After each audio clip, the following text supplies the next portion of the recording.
What if the very fabric of reality, the world around us, could be reshaped by nothing more than a thought? Seriously. And what if our wildest dreams, those fleeting images, weren't just dreams at all, but were actually blueprints for building a whole new world? It sounds like pure fantasy, doesn't it? Something completely alien, especially to a civilization that prided itself on logic, on hard facts. Well, today on The Deep Dive, that's exactly the kind of mind-bending concept we're plunging into. We are setting out to explore an idea, maybe the idea that's fundamental to being human. So fundamental, it might just change how you see, everything. And our source for this is a really fascinating piece. It's titled The Species That Dreams. Right. And our mission for you listening is to unpack how human imagination, specifically our almost weird ability to tell stories, and crucially to believe in them, how that could seem like this unprecedented, maybe even terrifying force to an advanced galactic civilization, one that runs purely on logic. Yeah, we're setting the stage with this group called the Voltari Collective.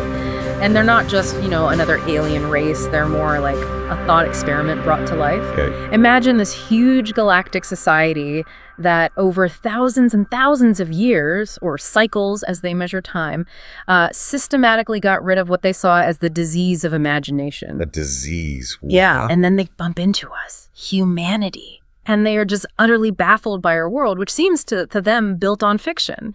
Our need to create stories. And even stranger to them, how we believe those stories, or at least let them shape us. So this isn't just cool sci-fi. It's really asking what makes us unique. And maybe, from a certain point of view, what makes us incredibly dangerous. Exactly. It's a deep question hiding in a compelling narrative. Okay, so let's really get into this Voltari Collective. We need to understand them first. Yeah. Before we see how they react to us. Right. Picture the civilization, highly evolved, but everything, their entire society, their way of thinking, it's all driven by cold, hard logic. The source material says they were actually proud of having, quote, cured imagination about 12,000 cycles ago. Proud, yes. For them, imagination wasn't the spark of creativity we value. It was a flaw, a deviation from objective truth. It led to errors, inefficiency, emotional chaos. It really makes you stop and think, though, doesn't it? What would a society, truly, absolutely, without any imagination, what would that actually be like day to day? It's startling when you try to genuinely picture it. A society without imagination would be one of, absolute efficiency. Everything based on verifiable data, predictable outcomes. No guesswork, no leaps of faith. None. Every decision, from huge galactic policies down to, breakfast choices probably, would be optimized. Resources allocated based purely on logical need. No art just because it's beautiful. No philosophical debates unless they led to a testable result. No what-if scenarios that went beyond known facts. So their history books would just be lists of events, no interpretation, no narrative. Pretty much a sequential record. Laws would be binary correct, incorrect. No room for nuance or context or, mercy based on someone's sob story. So definitely no poetry, no dreaming about impossible futures. Absolutely not. Think about their cities. Probably perfect grids, hyper-efficient, maybe symmetrical.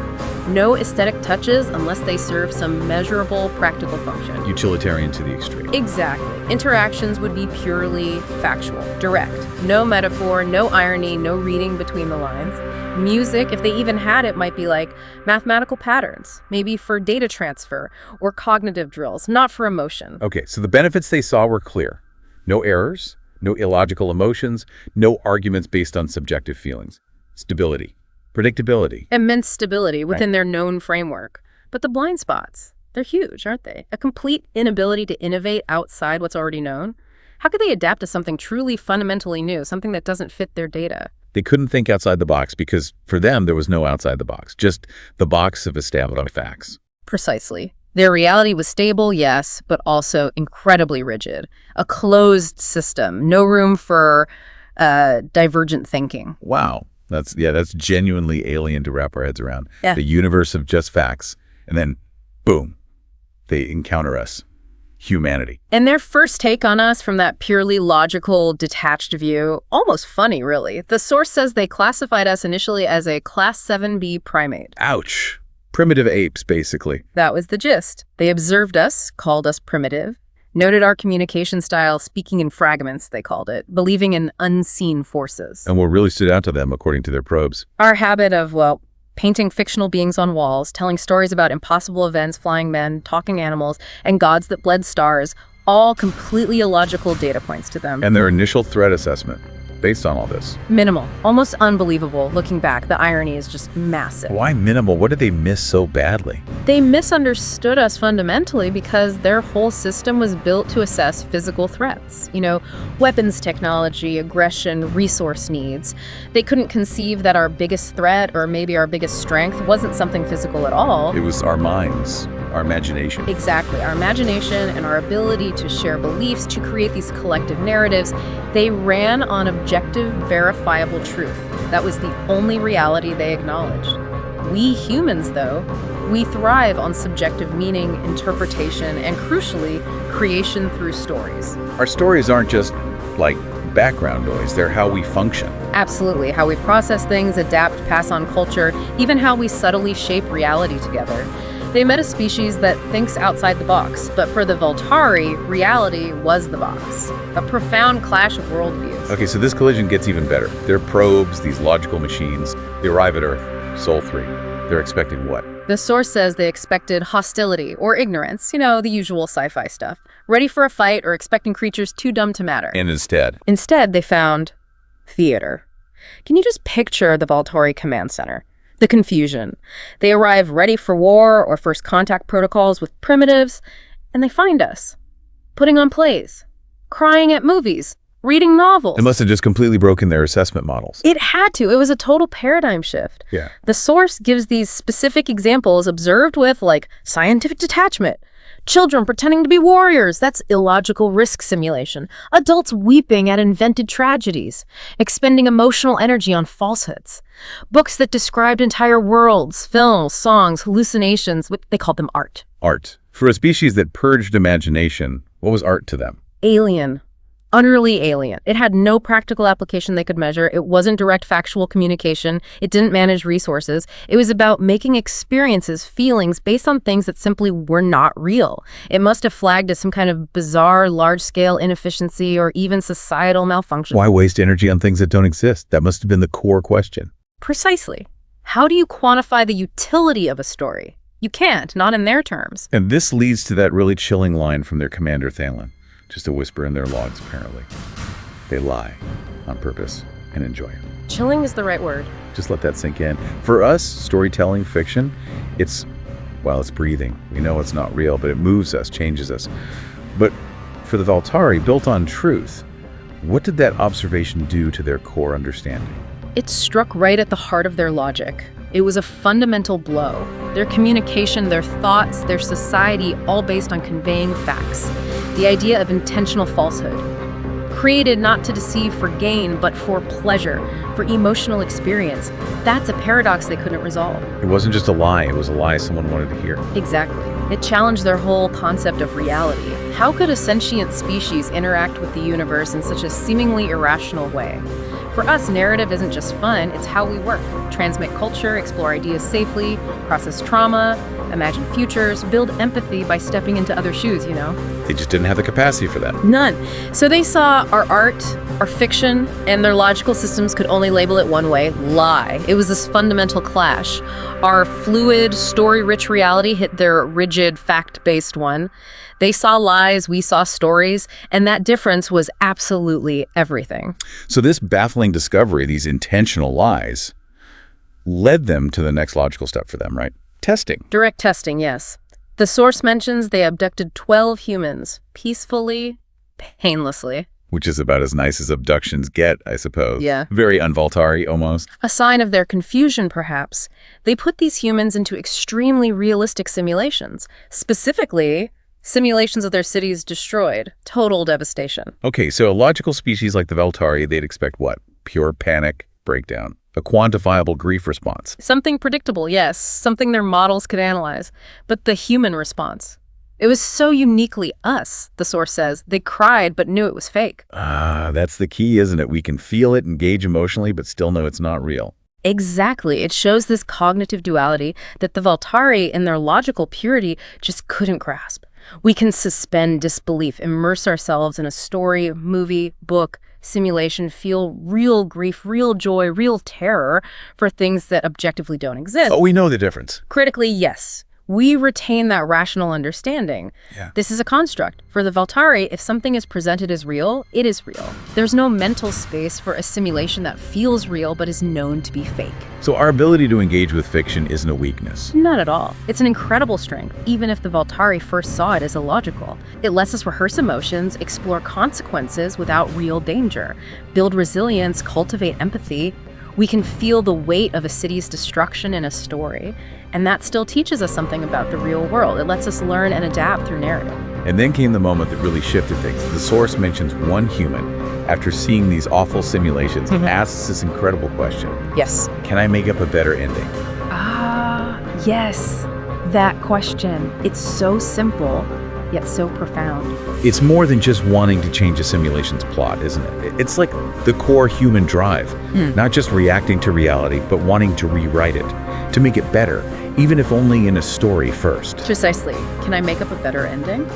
That might be the most significant thing any human said to the Valtari. It captures our drive to be authors, not just spectators. To have agency, even over imagined worlds. It implies reality isn't fixed, that it can be improved. It's not denying what happened, but imagining what could happen instead. Yes. That impulse to participate, to write new possibilities, it just completely clashes with the Valtari's static, logical universe. Their world is. Our world is always open to being reimagined, recreated. That ability to dream beyond the now, that's what truly separated us. So the Valtari, trying to figure us out, give them a blank slate, a void to create in.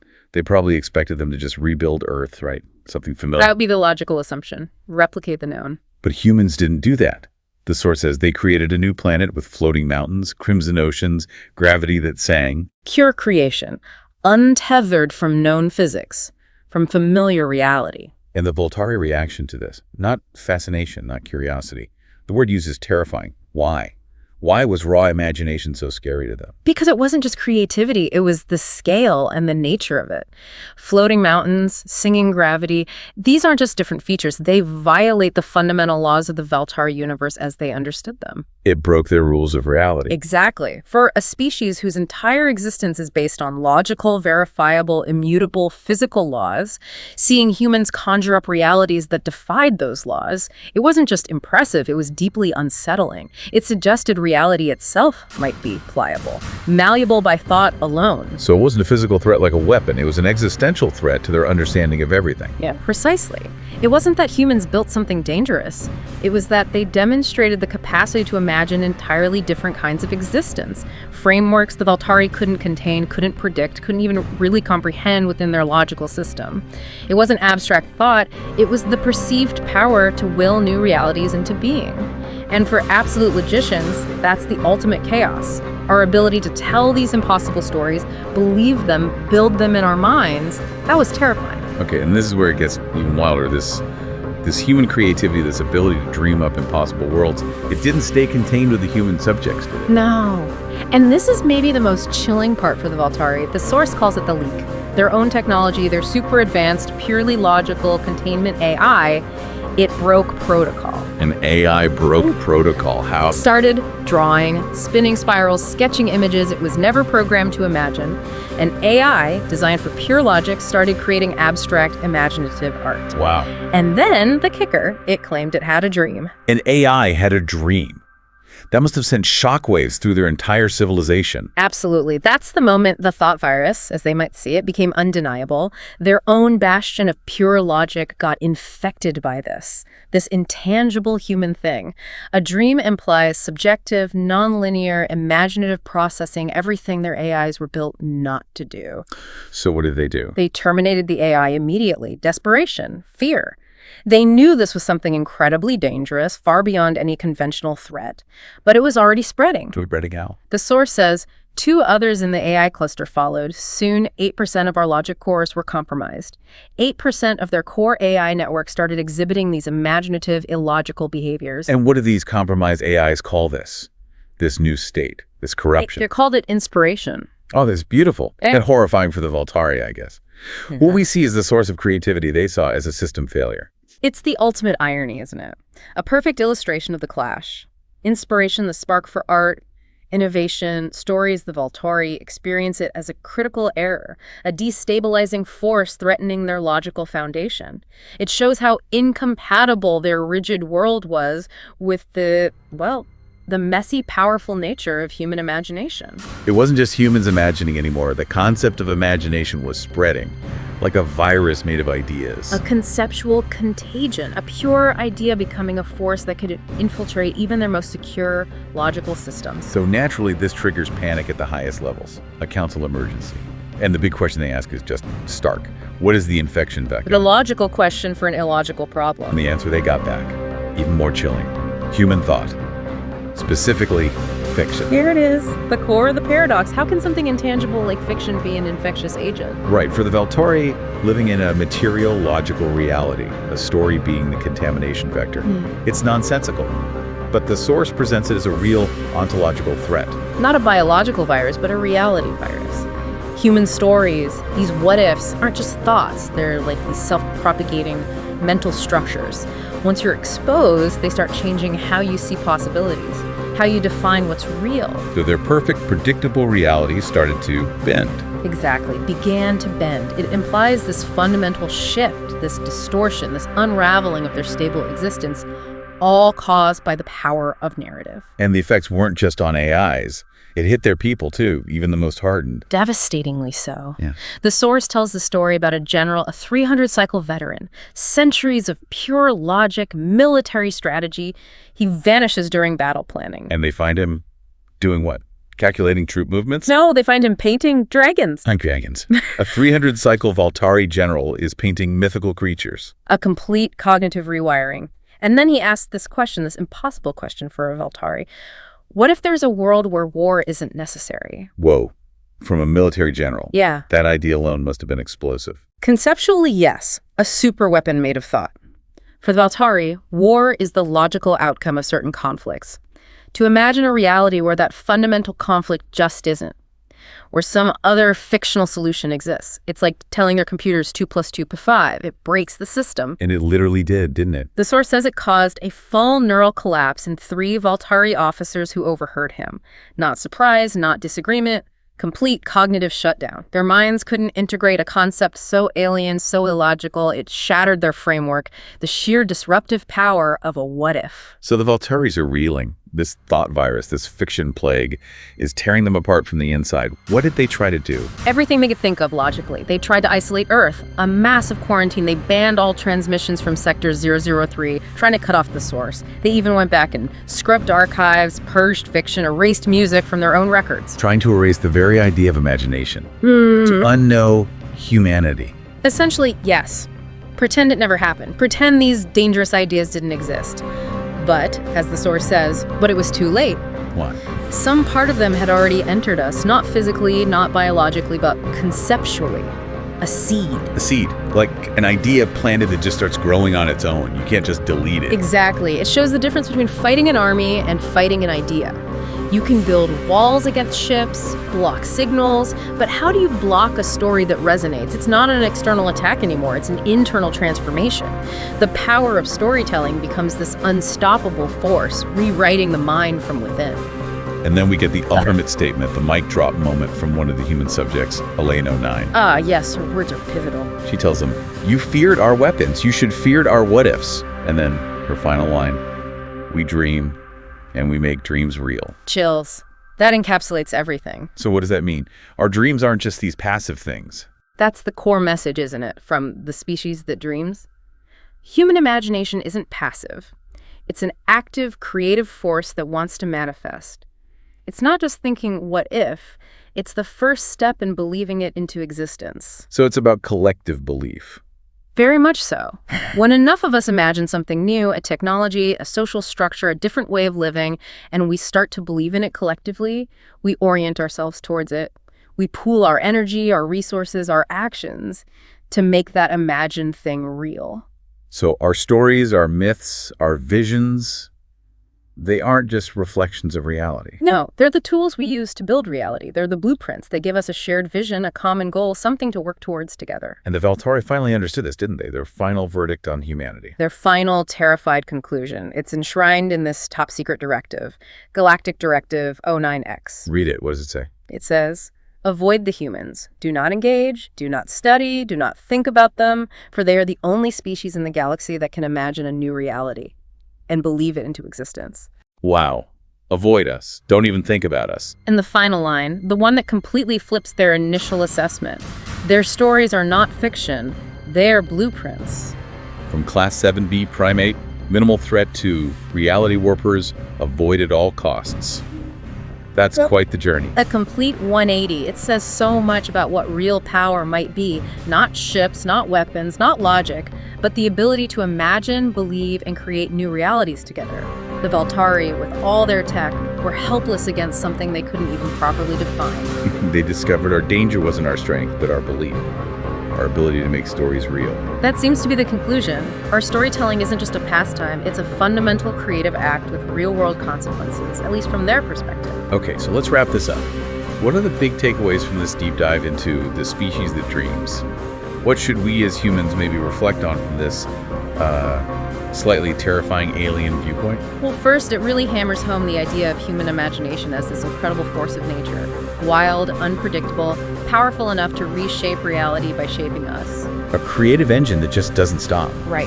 Second, it highlights that deep conflict between pure logic, like the Valtaris, and our own messy mix of logic, emotion, and fiction. It shows the limits of a world without what-ifs. We need the illogical sometimes. It seems essential to our way of being. Third, the idea of the story virus is fascinating. How narratives spread, change minds, alter reality, not by force, but just by resonating. A powerful story, once it takes root, is hard to shake. Oh, the biggest one. The final, most potent theme. What makes us unique, maybe dangerous, maybe magnificent, isn't brute strength. It's our ability to dream up new possibilities, new worlds, and then to believe in them so strongly that we actually work to make them real. This whole narrative is just a profound reminder that our stories, they aren't trivial. They are the blueprints of our future. What an incredible journey. Thinking about our simple stories, our imagination, as this cosmic level force. It turns out our what-ifs might be more powerful than any weapon, because they're literally the seeds of new realities. It definitely makes you think twice about the stories you consume, the ones you tell yourself, the ones you share. Each one carries that potential, doesn't it? A seed for a slightly different world, a new way of seeing. So the final thought for you to take away today. If our stories truly are blueprints, if our collective imagination holds that kind of power, what kind of realities are you dreaming into existence right now? What worlds are we, all of us, imagining into being with the stories we tell and believe every single day? A powerful question to ponder. Keep that with you. Thanks for joining us on the Deep Dive. We'll see you next time.